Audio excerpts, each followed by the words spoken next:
Welcome to the Water Trough, where we can't make you drink, but we will make you think.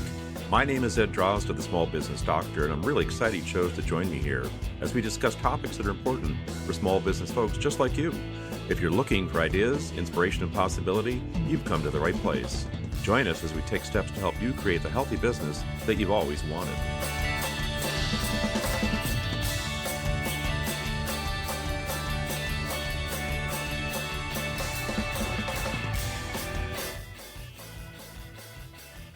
Welcome back to the Water Trough. This is Ed Trough, the Small Business Doctor. And let me start out by saying happy holidays to everyone during this time of year. We, of course, are caught up in so many things. Suffice to say, we all have a busy agenda at this time of year. And so I'm wishing for you and your families camaraderie and friendship. I hope these things will come together for you in a very, very positive way. So speaking of this time of year, the end of one and the beginning of another year, quite a year it's been, 2024. We have a variety of things that are taking place. We've got a new presidential administration coming in 2025 that will certainly usher in changes that will impact us as small business people, as well as the average person at large. Looking forward to the upcoming year, I would just like to share a couple of thoughts that always go through my head at this time of year.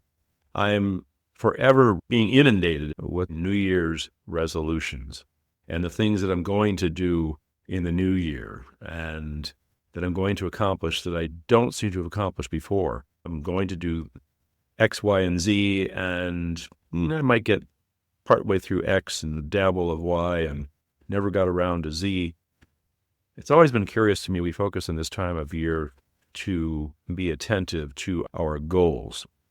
Those of us in business, and small business particularly, the idea of having goals and being able to continuously monitor them and assess them for practicality, functionality, and viability is very important. The key point here is that goals can be established at any time. They can be established at the end of a year, the beginning of the next year, or whatever. And certainly those of us in small business often do create goals for the upcoming year. It's a convenient period of time to look at. It's a measurable and definable period of time. And so we compare it to previous year's performance and trying to gauge what the next year will look like. But the most important element to keep in mind is that we continuously monitor and assess these goals. Not so much with our personal goals, our New Year's resolutions, for example.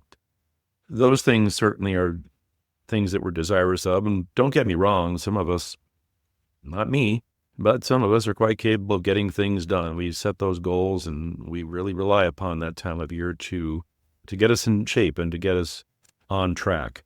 And for those who can achieve those things, that's fantastic. But broadly speaking, in business, it's an ongoing process. It doesn't begin at the end of the year and stop perhaps at the end of the month of January or things of that sort.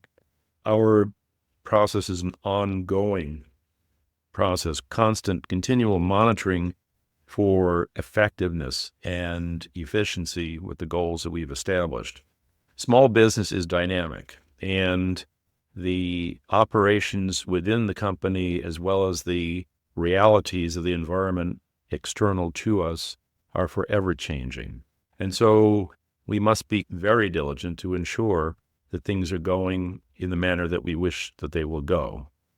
Using this time of year as an opportunity to clear out the cobwebs in our head, our individual heads, and to develop a greater sense of clarity is probably a pretty good use of a business owner's time. The idea of the personal New Year's resolution is good for that, an opportunity to gain further focus, to develop greater clarity around what our goals and intention for the business will be in the year that follows. Needless to say, losing 10 pounds might be a great personal goal, but at the same time, it does tend to draw us into a state of focus, and being able to take that personal focus and apply it to our business goals as well is a pretty decent side effect of the New Year's resolution activity. I think it's fair to say that most of us, to some degree, have used the New Year's resolution as a tool to at least give us a chance to get back on track. And I propose strongly that clarity that we do develop around a New Year's resolution is something that we should bring forward into our business operations, our business goal planning at the beginning of a new year. Now, this is not to say that we can't do these things at other times, and certainly everyone has their own preferred time stamp on when goals are set, when measurements are made, and so on and so forth. Blah, blah, blah. So the idea of New Year's resolutions this time of year and all the things that go through our heads, why not make use of that opportunity to put a little bit more clarity into your business goals as well? Really, what I'm saying is take advantage of that mindset that you would like to do things for yourself and the clarity that results from that, the effort and the energy that is developed from those goal-setting processes is something that might also impact your business. What have you got to lose? It's an opportunity. Give it a go. That's it for this episode of the Water Trough. It is the holiday season. We're all running short on time, so I'll keep this thing quite brief. I want to wish you and your families happy holidays, and I want to wish you a very happy, healthy, and prosperous 2025. From the Water Trough, this is Ed Drozda, the Small Business Doctor. Until we meet again, I want to wish you a healthy business.